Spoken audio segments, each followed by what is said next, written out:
पहले जो पैसा कब्रिस्तान की बाउंड्री के नाम पे खर्च होता था, आज भदेश्वर नाथ मंदिर और तपसी धाम मंदिर और मखोड़ा धाम जैसे पवित्र स्थलों के पुनरुद्धार पे खर्च हो रहा है।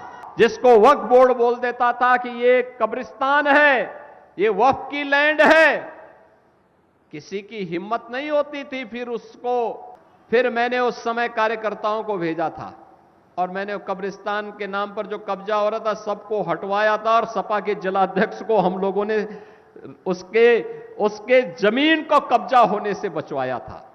पुलिस भयाक्रांत रहती थी, आज तो पुलिस के डंडे के भय से लोग अब शांत हुए हैं, नहीं तो दंगा करवाते थे। अगले चौराहे पर यमराज उनका इंतजार कर रहे होंगे। आज ऐसे उत्तर प्रदेश के अंदर लगभग 1500 मंदिरों का पुनरुद्धार का काम संपन्न हो गया है।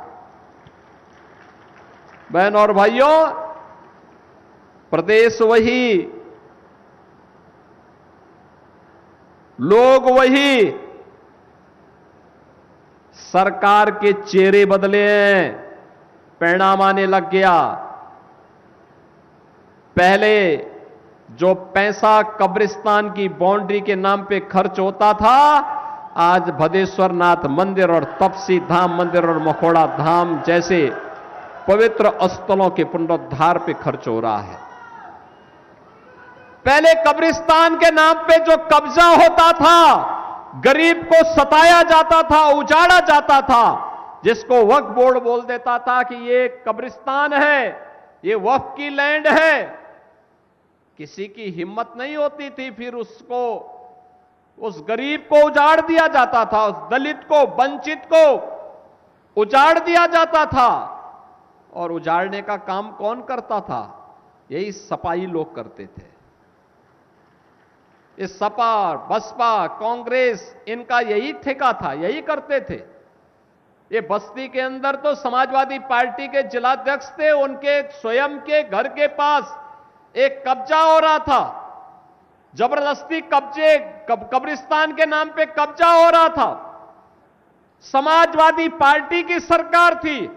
और एक दिन गोरखपुर आया, मैं गोरखपुर का सांसद था, और गोरखपुर मेरे पास आया, उसने कहा साहब ऐसे सर है भाई। हमने कहा तुम जिलाध्यक्ष हो, तुम्हारी सरकार है और तुम कब्जे को नहीं रोक पा रहे हो।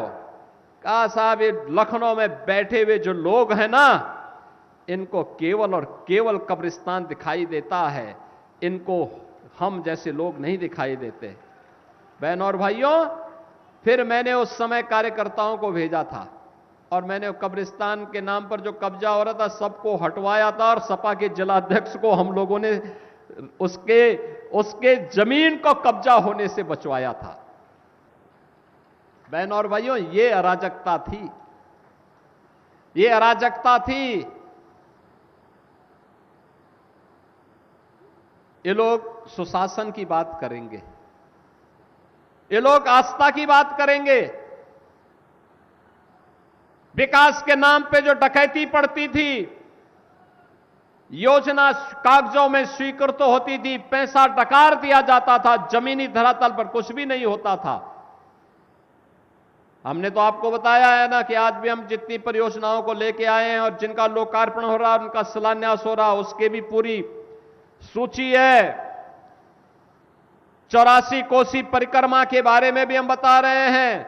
और अभी मैंने बताया ना, मुख्यमंत्री कंपोजिट विद्यालय, एक कैंपस में प्री प्राइमरी से लेकर के 12वीं तक की शिक्षा, उत्तम शिक्षा का एक केंद्र प्रदेश सरकार के स्तर पर। जैसे अटल आवासीय विद्यालय में 6 से लेकर 12वीं तक हम श्रमिकों के बच्चों को पढ़ा रहे हैं, ऐसे ही मुख्यमंत्री कंपोजिट विद्यालय एक मॉडल बनेगा। उस मॉडल को हम प्रस्तुत करने के लिए हरिया में भी आए हैं, हरिया में भी ये बनने जा रहा है। आज भूमि पूजन मैंने किया, एक एक विद्यालय पे 27 से लेकर के 30 करोड़ रुपए खर्च हो रहे हैं। फर्नीचर आएगा, वर्ल्ड क्लास इंफ्रास्ट्रक्चर होगा। विद्यालय का मॉडल कैसे होना चाहिए, उस मॉडल को प्रस्तुत करने का प्रयास। इस सपा के लोग क्या करते थे? पढ़ाई लिखाई से तो इनका कोई दूर दूर का संबंध नहीं था। नकल करना ये अपना जन्मसिद्ध अधिकार समझते थे। ये नकल करवा करवा करके इन्होंने उत्तर प्रदेश के नौजवानों के सामने पहचान का संकट खड़ा कर दिया था। युवा के लिए नौकरी नहीं, किसान के लिए कोई सुविधा नहीं, गरीब को उसके हक से वंचित कर दिया जाता था और विकास के लिए आम जन तरसता रहता था। कोई सड़क नहीं, बिजली नदारद रहती थी और बस्ती जिले के अंदर तो बिजली के तार में लोग कपड़ा सुखाने का काम करते थे। यही तो होता था। भाई कुछ नहीं तो चलो कपड़ा ही सूख जाए, इनको कोई चिंता नहीं थी प्रदेश की। आप गर्मी में तरसते थे, लेकिन सफाई में ला करके ये लोग मुंबई के फिल्मी कलाकारों का डांस कराते थे। यही तो होता था।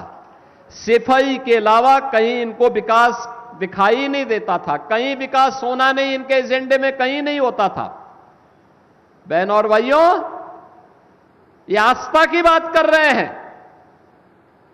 कर्ण मंदिर का विवाद भी इन्होंने खड़ा करवाया था। और याद करिए, हम सबकी आस्था की प्रतीक अयोध्या में भगवान राम के मंदिर के निर्माण में भी सबसे बड़ी बाधा यही लोग थे। राम भक्तों पर गोली चलाने वाले लोग हैं, भगवान राम के अस्तित्व पर प्रश्न खड़ा करने वाले लोग हैं और पवित्र हनुमानगढ़ी की सीढ़ियों पर नमाज पढ़ाने वाले लोग हैं। ये लोग हनुमानगढ़ी की सीढ़ियों पर इन्हीं पापियों ने नमाज पढ़वाने का काम किया था। याद करिए, हर धर्मस्थल को विवादित करने का काम, हर धर्मस्थल को कर्ण मंदिर का विवाद खड़ा कराया, हनुमानगढ़ी में नमाज पढ़वाने का काम किया और अयोध्या में कोई जय श्री राम बोल दे तो लाठी गोली चल देती थी। बहनों और भाइयों, ये डराते थे, कहते थे मंदिर बनेगा तो खून की नदियां बहेंगी। अरे हमने कहा खून का एक मच्छर नहीं मरेगा, याद रखना, अयोध्या में राम मंदिर को कोई बनने से रोक नहीं पाएगा। आज इनकी पीड़ा तो यह है कि अयोध्या में राम मंदिर कैसे बन गया। उनकी पीड़ा तो यह है, उनकी पीड़ा तो यह है कि अयोध्या में महर्षि वाल्मीकि के नाम पर इंटरनेशनल एयरपोर्ट कैसे बन गया है। उनकी पीड़ा तो यह है कि अयोध्या में जो रेन बसेरा बने हुए हैं यात्रियों के लिए, वह निषाद राज के नाम पर कैसे बन गए। अरे हमने यही अयोध्या में ही नहीं बनाया है। मैं इनको बताना चाहता हूं कि श्रृंगवेरपुर में भी हमने भगवान राम और निषाद राज गोया की भव्य प्रतिमा और उनका स्मारक बना करके सुंदरीकरण करने का काम किया था। वहां पर भी ये लोग कब्जा करवा रहे थे, वहां पर भी कब्जा करवा रहे थे ये लोग वक्फ के नाम पर। आज श्रृंगवेरपुर फिर से चमक रहा है। माता सबरी के नाम पर अयोध्या का भोजनालय, माता सबरी के नाम पर। बहनों और भाइयों, यह है आस्था इनकी। मंदिरों पर कब्जा करवाते थे, राम भक्तों पर गोलियां चलाते थे, विरासत का अपमान करते थे, गरीब के हक पर डकैती डालते थे। 4 बार समाजवादी पार्टी की सरकार थी, सर्वाधिक समय तक प्रदेश के अंदर कांग्रेस को शासन करने का अवसर प्राप्त हुआ,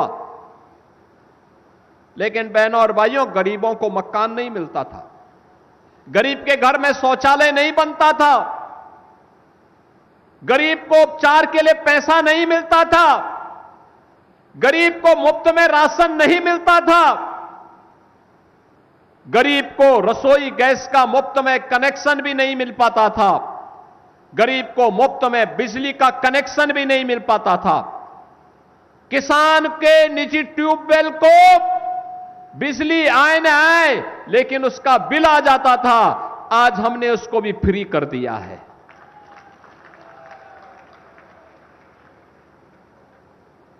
अन्नदाता किसान प्रधानमंत्री किसान सम्मान निधि में भी लाभ प्राप्त कर रहा है, कृषि सिंचाई की योजना में भी लाभ प्राप्त कर रहा है और प्रधानमंत्री कृषक बीमा योजना के अंतर्गत भी लाभ प्राप्त कर रहा है। किसान हो या फिर बटाईदार, किसान के परिवार का कोई सदस्य हो या बटाईदार के परिवार का सदस्य, अगर आपदा का शिकार होता है तो मुख्यमंत्री कृषक दुर्घटना बीमा में 5 लाख रुपए उस पीड़ित परिवार को तत्काल उपलब्ध करवाते हैं। 24 घंटे के अंदर उसके परिवार को सहायता मिलती है। विकास के प्रति सोच अच्छी होनी चाहिए, विकास होता है। आपने अच्छा विधायक चुना, विकास तेज आगे बढ़ रहा है। बहनों और भाइयों, जितनी तेजी के साथ पिछले 9 वर्ष में हरैया ने विकास किया है, आजादी के बाद कभी नहीं हो पाया था, कभी नहीं हो पाया था। जो असंभव था वो आज संभव हुआ है। कप्तानगंज ने पहले 5 वर्ष में 17 से 22 में विकास किया, उसके बाद वहां भी काम ठप पड़ा हुआ है, क्योंकि सपाइयों में विकास की रुचि नहीं। इनके लिए तो अपना स्वयं का विकास ही ये मान लेते हैं हो गया सब। इनको जब फुर्सत हो कब्जा करने में, तब ये लोग विकास में रुचि ले पाएंगे। इनकी विकास में कोई रुचि नहीं होती है, ये कब्जा करने में माहिर होते हैं और सुरक्षा में सेंध लगाने में भी बड़े माहिर होते हैं। एक कहावती चल पड़ी थी कि देख सपाई बिटिया घबराई। बहनों और भाइयों, जो बहन और बेटी की सुरक्षा के लिए खतरा बन जाए, उसकी तुलना तो केवल दुर्योधन और दुशासन से ही हो सकता है, सभ्य मानवों से नहीं हो सकता। और ये लोग यही करते थे। पुलिस भयाक्रांत रहती थी, आज तो पुलिस के डंडे के भय से लोग अब शांत हुए हैं, नहीं तो दंगा करवाते थे। बस्ती में दंगा होता था, दुर्गा पूजा के समय दंगा, होली के समय दंगा, रामनवमी के समय दंगा। याद करिए, इसी बस्ती में मैं आया था परशुरामपुर में, मुझे आना पड़ा था। कैसे वहां दलितों को और कैसे वहां गरीबों को और पूरी की पूरी बस्ती जला दी गई थी समाजवादी पार्टी की सरकार के समय, कोई पूछने वाला नहीं। तब मुझे ही आना पड़ा था फिर गोरखपुर से। बहनों और भाइयों, आज मैं कह रहा हूं, पिछले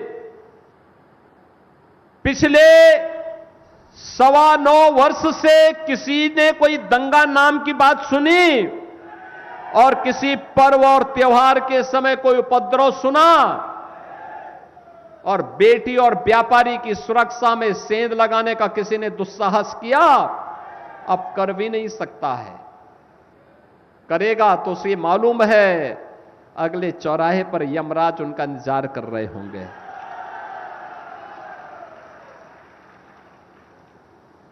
याद रखना, विकास का कोई विकल्प नहीं, और विकास करने के लिए अच्छे जनप्रतिनिधि चुन करके भेजने पड़ेंगे। विकास के प्रति सोच रखने वाले लोग भेजने पड़ेंगे। स्वयं के विकास से ऊपर उठ करके समाज के लिए, देश के लिए सोचने वाले लोग होने चाहिए। जब ये सोच होगी, विरासत और विकास का बेहतर समन्वय होगा, तब देश आगे बढ़ेगा। प्रधानमंत्री मोदी जी के विकसित भारत की संकल्पना तब पूरी होगी, और इसी के लिए तो हम विकसित भारत को विकसित उत्तर प्रदेश के साथ जोड़ रहे हैं, और विकसित उत्तर प्रदेश को विकसित बस्ती के साथ जोड़ रहे हैं। विकसित बस्ती, मेडिकल कॉलेज भी है, इंजीनियरिंग कॉलेज भी है, कृषि का सेंटर ऑफ एक्सीलेंस भी है, मखौड़ा धाम भी है, भदेश्वर धाम भी है, तपसी धाम भी है, और अब तो कर्ण मंदिर का भी धाम भव्य बनकर के आपके सामने आएगा।